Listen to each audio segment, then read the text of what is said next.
What's up, y'all? It's your girl Sakina, and I'm back with another review. This is my review for Ready to Love. This is season 8, episode 4.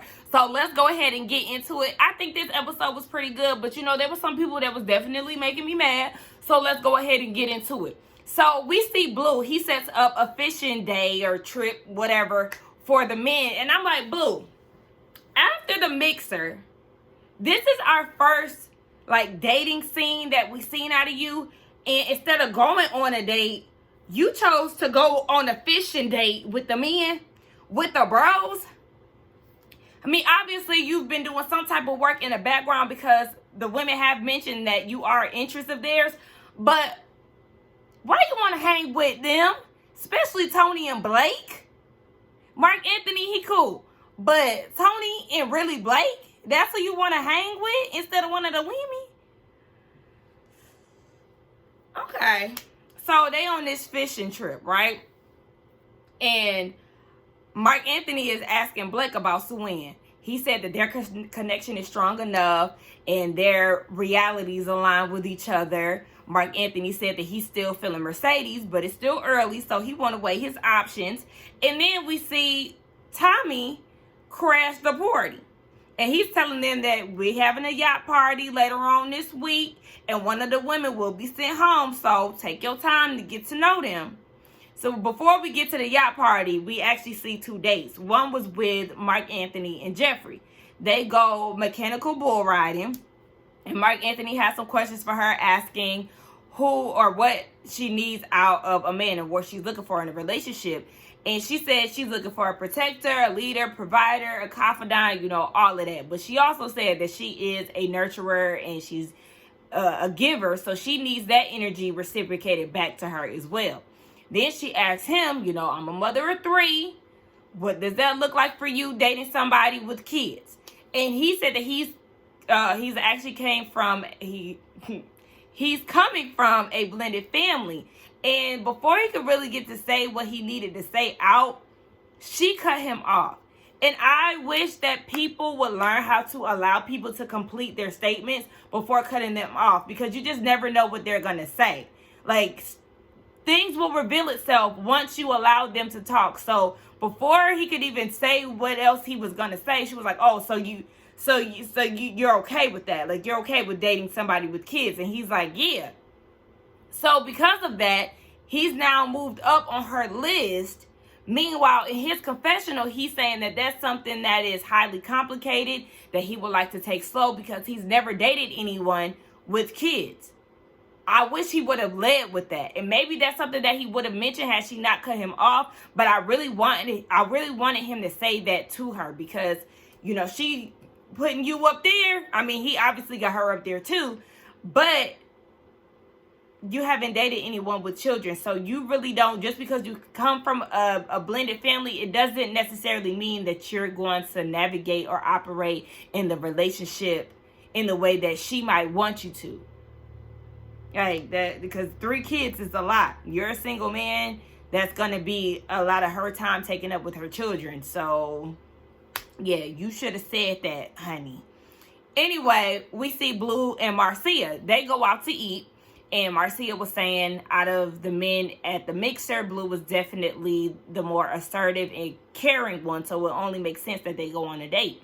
Marcia, we learned that she does not like nature at all, honey. She don't like fishing. Sis don't even like to go to the cabins. I said, who don't like to go to the cabins? And her reasoning is because of bears. Black people, let's stop being so close-minded to things. Let's stop. You don't want to hike. You don't want to be one with nature because of bugs and insects and bears and all of that. Listen, I mean, I know plenty of people that done went to the cabins and never been chased down by a bear. It's a lot of black people that I know that don't like to be out in the elements, in nature, outdoors, and I really don't like that. And Blue didn't like that either. He said that the date was very fun. She's a fun girl, but her do's and her don'ts are really a turnoff for him, and it's a red flag for him. So he's gonna friend zone her, and rightfully so, because she wasn't open to it. It'll be different if she, had an open approach, I'm really not one with nature, but I'm willing to try it out with you. It wasn't none of that. It was like an automatic no, an immediate no, And she wasn't having it. You don't want to, because Blue did say in the first mixer that he is spontaneous. So, you know, you don't want to have these experiences with people who are not into it and they do nothing but complain the whole time. That's not a good time. That's very annoying. So I don't blame him for being, you know, not wanting to deal with her and putting her in the friend zone. So, girl, it is what it is. We get down to this yacht party, right? Nobody's outfit really stood out to me. I mean, Corbea looked cute. I didn't know what Cynthia had going on. She had like, she thought she was going to work. She had on a pantsuit with a blazer. And then she had like a bikini. It was kind of like leafy. Girl, I didn't know what that was. You know, Young Miami came, as she does.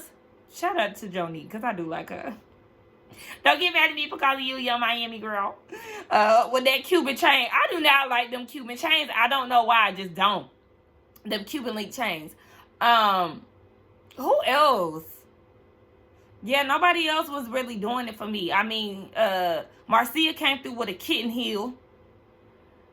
But you know, I really don't be caring for her outfits like that. But she did look cute on her date with Blue. Who else? Yeah, nobody was really doing the damn thing for real. I mean, my girl Morgan came through with a body. But whatever. Andre, before they get on this boat, Andre has COVID. And because he has COVID, he has decided to leave the process. I said, wait, what? So you just decided to quit? Baby, this is not the 2020 COVID where we had to be out for 2 weeks. This now, in 2023 and in 2022, COVID had progressed on to five days, okay? 5 business days.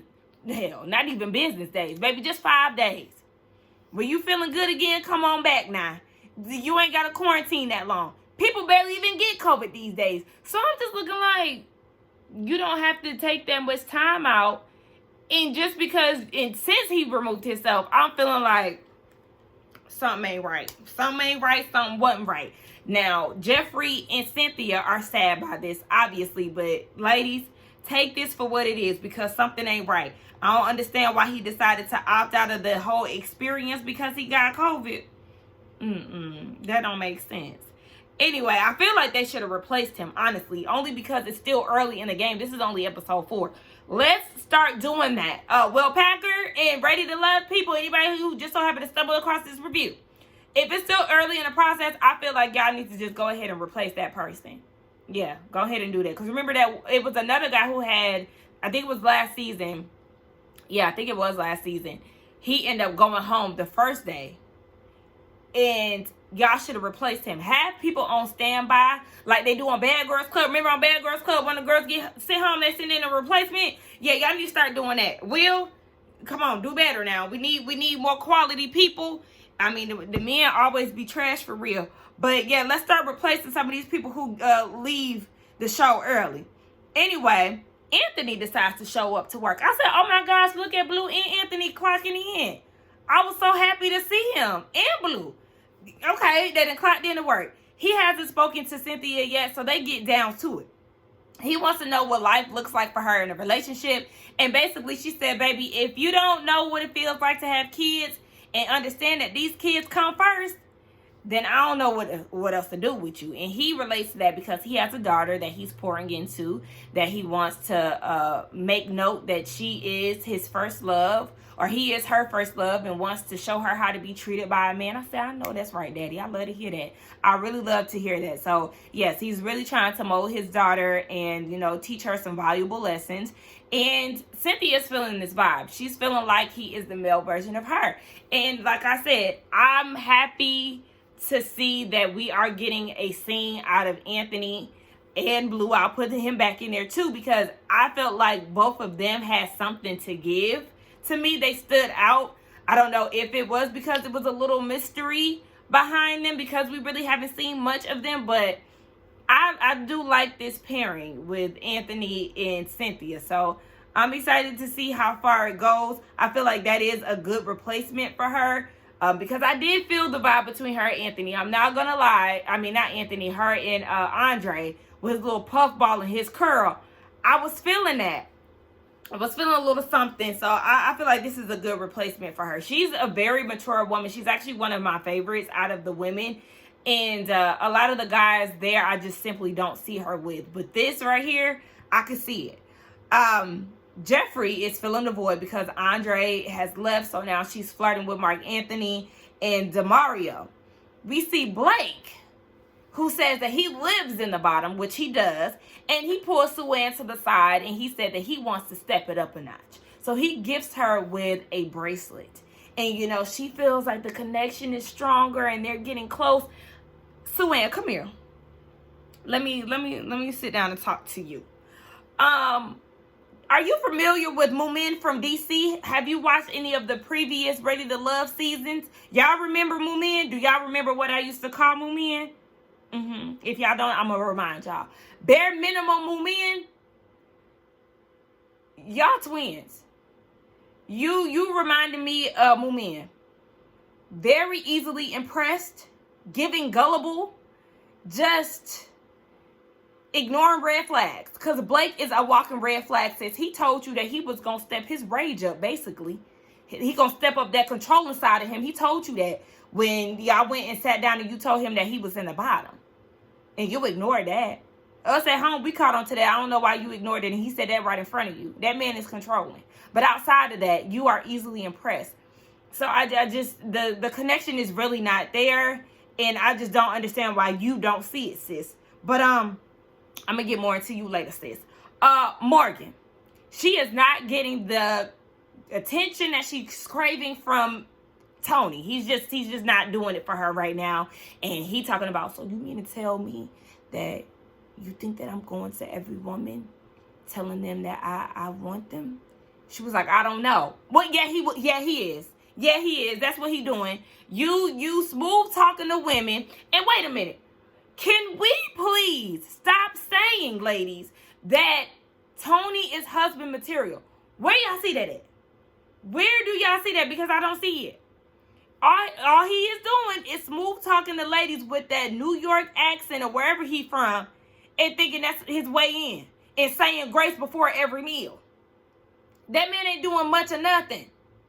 Just like they said, he doing a lot of this. He doing a lot of looking around. That's all he doing. That's all he doing. And using that whisper to get the pennies. Like, I just don't get the hype. I don't see the husband. Like, y'all keep saying that, and it's really upsetting me. So he said in his confessional that he really wishes that she had more confidence. And it's just like, I mean, I just don't understand why he's such a hot commodity. Please, somebody explain it to me. Anyway, she just feels like he's chasing her, or he wants her to chase him. And I said, girl, well then that's enough said. We already know the men on Ready to Love, they like to be chased. They ain't chasing no woman, so do what you need to do with that information, okay? And she did just that. Because we get into game time. And they start answering some questions. Corvea start asking who she thinks is the best kisser. And she says Demario.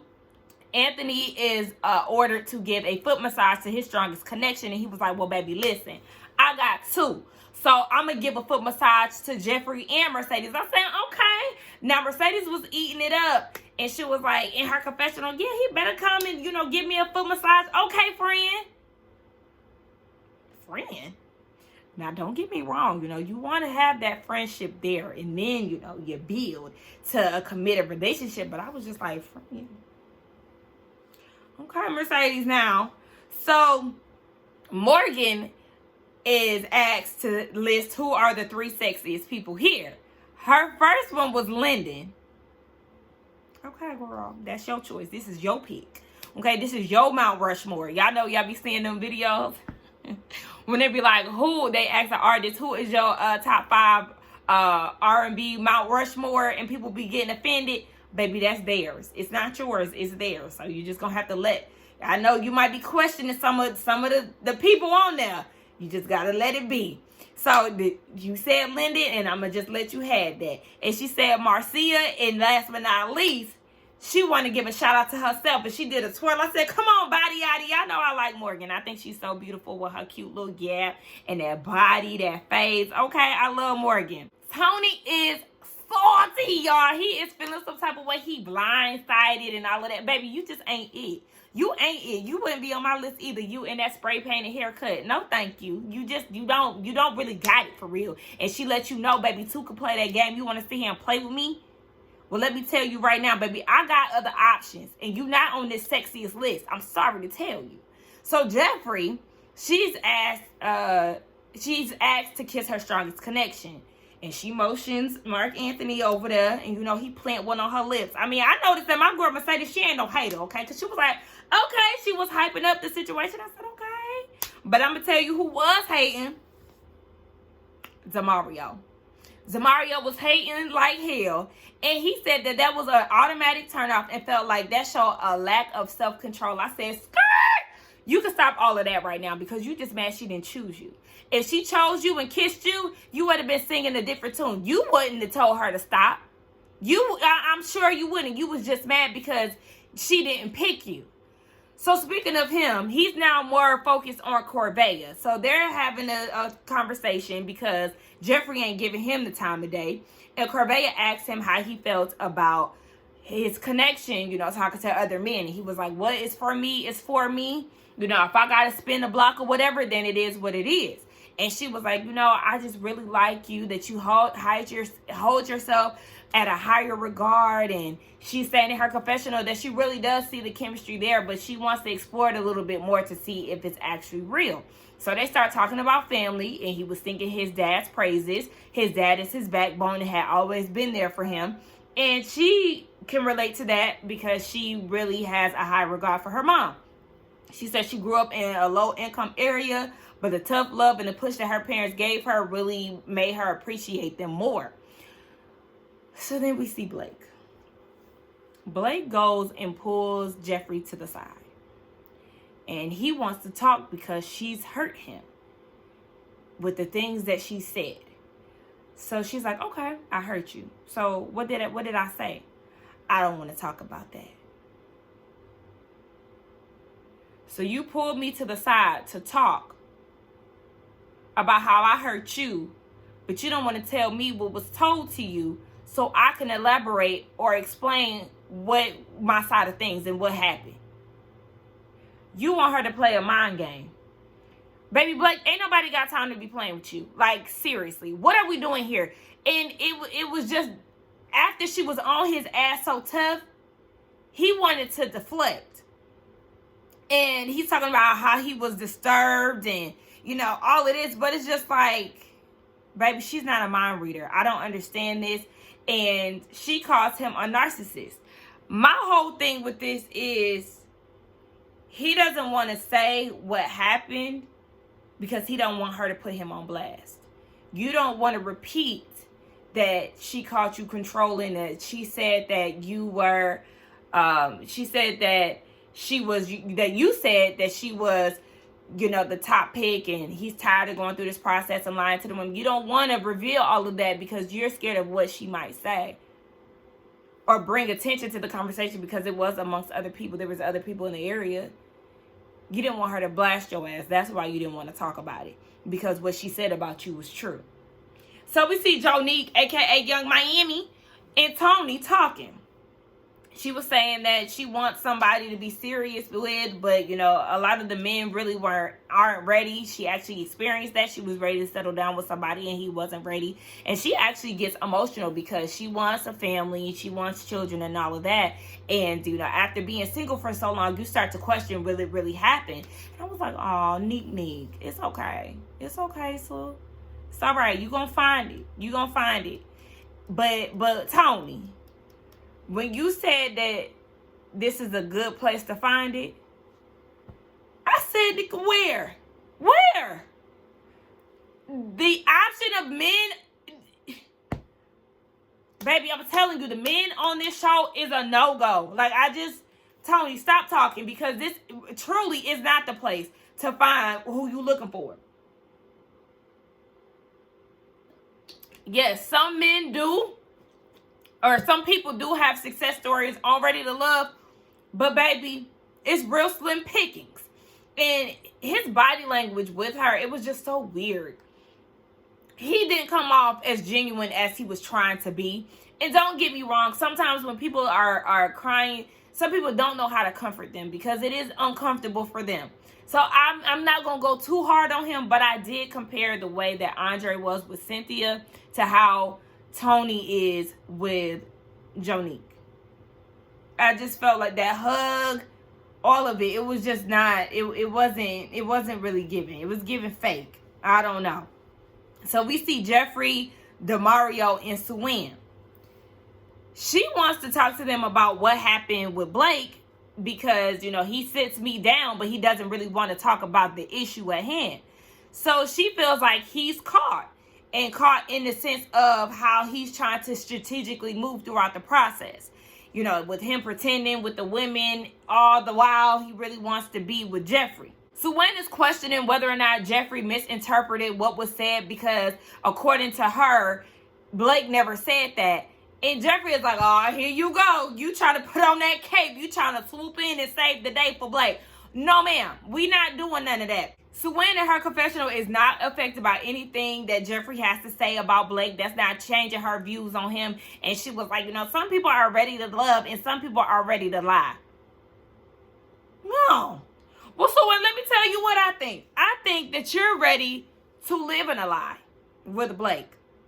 I feel like you are living in La La Land when it comes down to this man who gave you a nickname, which was only half of your name, Susu. Very creative. And now he's gifted you with this bracelet to basically keep his ass out of the bottom. You know what that's called? Strategy. Yeah. So you can put your blinders on all day, but baby, I see exactly what Jeffrey is talking about in regards to Blake. It's just like, girl, you're being played and you want to be the fool and accept the bare minimum. He calls you Susu and gives you a bracelet to stay out of the bottom. And now this is your man and you just can't nobody tell you nothing about him. You're going to stick beside him. Girl, bye. Like, ugh, so annoying. So Tommy comes and they start deliberating. The men start talking about who they're interested in. Lyndon is interested in Morgan. Mark Anthony is interested in Jeffrey. I said, oh, so you ain't going to say Mercedes? Oh. Okay. I don't like that because I liked him and Mercedes together. I don't know. I don't really see it for him and Jeffrey like that for real. But anyway, Anthony is into Cynthia. Blake is into Susu. Another strategy, you know. Corn! Anyway, Demario is interested in Corvea. And Tony is interested in Marcia and Jonique. Talk about she cried on my shoulder. No, she did not cry on your shoulder. You barely even wanted to embrace the girl. Stop playing with me. Anyway, Blue is interested in Jonique. Who they're not interested in. Mario is not interested in Marcia. Mark Anthony and Blue second that. Blake isn't interested in Jeffrey for the obvious reason. Anthony and Demario second that. Mark Anthony still is not interested in Jonique. Blue isn't interested in Corvea. Lyndon, of course, we know he's going to second that as well. And Anthony isn't interested in Corvea because he didn't like what he was hearing around town. I said, well, that's not a fair assessment because you're going off of what you heard. You really have not experienced her. So I'm going to need you to not do that, honey. Anyway, they get down to deliberating and figuring out who they want to send home. It's between Marcia, Corvea, and Jeffrey. Baby, Demario is trying to go hard in the paint for Corvea because he does not want to see her get sent home. But I'm like, why are y'all considering the second lifeline? I was with Mark Anthony because they ready to use it. And Demario's ready to use it on Corvea. And just like Mark Anthony said, you save that for when you really, really need it. And they feel like, I mean, now's the time. It's too early. Like, y'all are not that connected to these women that early to be throwing in a lifeline. Because you might mess with somebody later and figure out that that's who you might have needed or connected with all along. Like, no. I was with Mark Anthony. But, yes, the three women are in the bottom. It's Corvea, Marcia, and Jeffrey. One thing we already know, we can count Jeffrey out of the equation because they showed her too many times in the preview. So, we already know she gonna stick around. So, it's between Corvea and Marcia. And honestly, if I'm honestly speaking, though that is my girl, they can send Corvea home. They can send Corvea home. Now, I didn't like when Tony told her that the men think that she needs to think before she speaks. I'm like, fuck. What? I just ain't like that. I don't know. I ain't like that. But in all fairness, I do feel like she should be the one to get sent home. Her only connection is the Mario. And sis wants a highly successful man that can shower her with gifts, you know, take her on trips, spoil her, and all of that. Honestly, I don't see that here for her. Like, I don't see it. So, because I don't see it, I do feel like, sis, just go ahead and go home. It's just not on this show. It's not. Y'all don't see any of them for you. So, yeah, I just want my sis to go ahead and get sent home and basically be put out her misery. It's for her own benefit. Anyway, that was my thoughts on this review. On this episode. I think it was a good episode. But, yeah, I was definitely over Blake. I was over Suann. Not Mark Anthony. What's his name? DeMario was making me mad. Tony, please. Anyway, let's get down in the comments and talk, y'all. Don't forget to like, comment, and subscribe to my channel. And I will see y'all in the next one. Bye.